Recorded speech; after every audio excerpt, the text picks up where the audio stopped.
은바페 툭 찍어줬고요. 무한히 골이에요.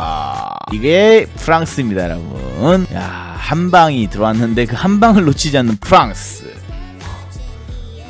아니, 슈팅 뭔데? 야, 이러면 경기 다시 원점으로 지금 돌아옵니다. 스페인의 지금 야말 선수의 미친 중거리 슈팅이 지금 나왔거든요. 가마차기 슈팅. 진짜 잘 때렸다. 이 크로스 좋았죠. 올모. 끝났어. 야, 끝났어요, 여러분. 경기 끝났어. 다니 올모의 두 번째 득점이 터졌습니다. 야, 그러니까 프랑스가 지금까지 실점률이 적었던 이유는 제가 느꼈을 때는 스페인만큼 공격력이 강한 팀이 없었어. 물론 뭐 이거는 좀 행운이 많이 따라준 골이긴 해요, 여러분.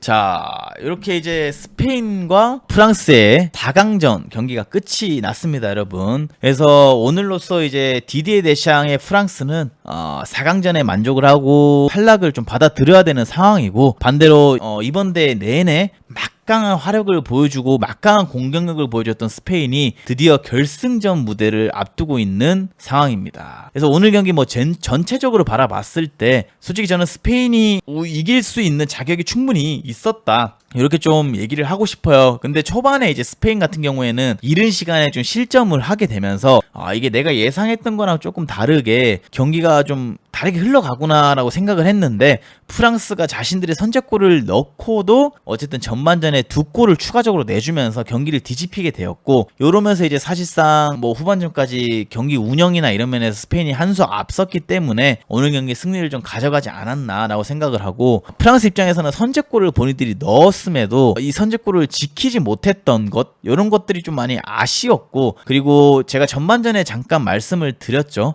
스페인이 전반전부터 좀 주도적으로 점유를 갖고 축구를 했어요. 그 이유 중 하나가 뭐였냐라고 하면은 프랑스가 전방 압박을 그렇게까지 강하게 치질 않았습니다. 그러다 보니까 스페인이 공을 갖고 있는 시간이 점점 많아지게 되고, 결국에는 스페인이 주도적으로 상대를 내려앉히면서 축구를 하게 됐어요. 그러다 보니까 당연히 프랑스 입장에서는 뭐 쫓기는 상황에서 축구를 할 수밖에 없는 상황이 됐고, 이 11대 11 선수 개인적인 퀄리티로 봤을 때 프랑스가 과연 오늘 경기를 이렇게 소극적으로 나왔어야 됐나라고 했을 때 저는 그냥 맞불을 쳤었어도 나쁘지 않았을 경기라고 생각을 하는데, 안타깝게도 뭐 프랑스가 조금 전반에 소극적인 경기 운영을 좀 보여주면서 어쨌든 이 경기가 이렇게 뒤집혔다. 그리고 오늘 경기에서 야말이라는 선수의 활약에 대해서 우리가 얘기를 안 해볼 수가 없는데, 일단 저는 스페인의 이번 대회를 보면서 느낀 점은, 이 스페인의 가장 강점은 니코 윌리엄스와 이 야말이 있는 이 양쪽 측면 자원들이다라고 얘기를 했어요. 그리고 현대 축구에서 가장 중요한 포지션이 어디냐라고 했을 때 저는 최근 축구 트렌드를 보면은 이 양쪽 측면 자원들의 얼마만큼의 개인 능력이 있냐에 따라서 그 팀의 공격력이 달라진다라고 생각을 해요. 이제 가면 갈수록 원톱 공격수가 해야 될 역할은 많이 없어지고 있고, 양쪽 측면 윙어들이 얼마나 개인적으로 능력이 있냐, 요게 이제 그 팀의 공격력이 세냐 약하냐를 조금 우리가 판단해 볼 수 있는 지표라고 볼 수 있는데, 스페인은 뭐 과감하게 말씀드리지만 단연코 이번 대회 유로에 나온 팀들 중에 가장 강하고 빠른 양쪽 측면 윙어들을 갖고 있는 팀이에요. 그리고 오늘 이 야말 선수가 이 네로라 하는 선배들을 앞에 두고도 본인이 득점까지 성공시키면서 본인이 왜 이번 대회의 스타인지를 좀 증명을 한 거라고 저는 생각을 하거든요. 그리고 상대편에 보면 은바페, 뭐 덴벨레, 이 선수들은 워낙 유명한 선수들이고 쟁쟁한 선수들이잖아요. 근데 요 선수들에게 저는 밀리지 않는 활약을 보여줬던 윌리엄스와 야말, 요 조합, 저는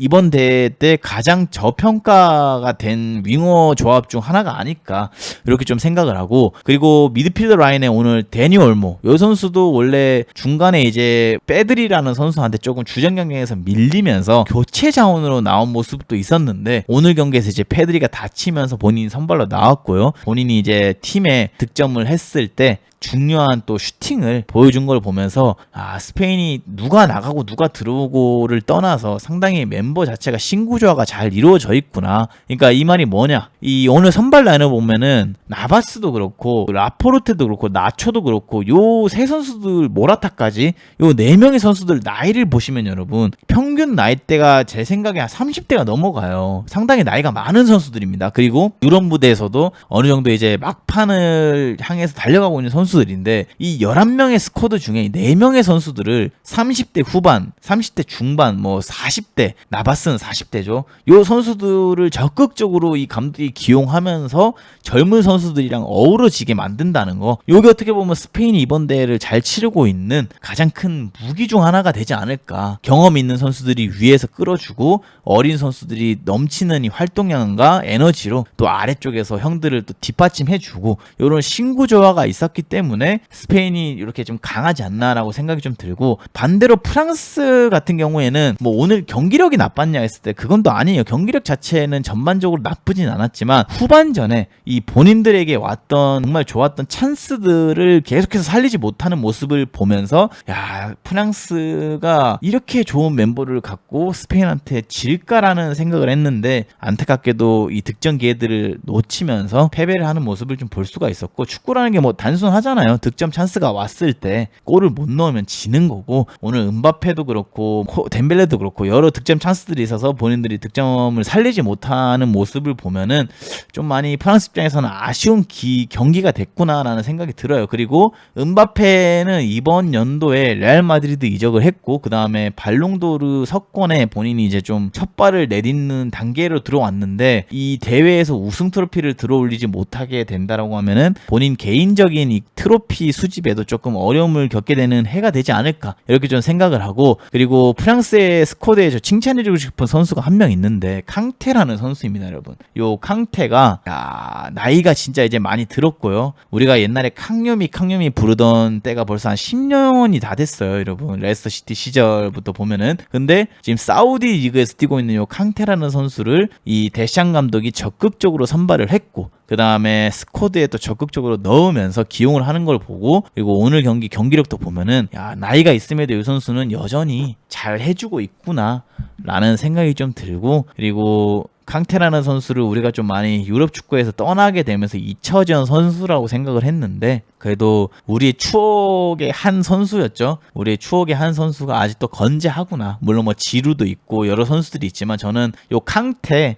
많이 기억에 좀 많이 남네요. 어떻게 보면 이 선수도 이번 대회가 마지막일 거예요. 캉테도 본인의 이 메이저 무대의 마지막을 좋은 성적을 내면서 마무리했으면 좋았겠지만 조금은 아쉬운 성적표를 받고 마무리를 하게 된 점 조금은 안타깝다라고 생각이 좀 듭니다. 그래서 이렇게 이제 스페인과 프랑스, 스페인이 경기를 이기면서 결승전에 진출했다는 거 여러분들에게 알려드리면서 오늘 경기 후토크도 마무리하도록 하겠습니다.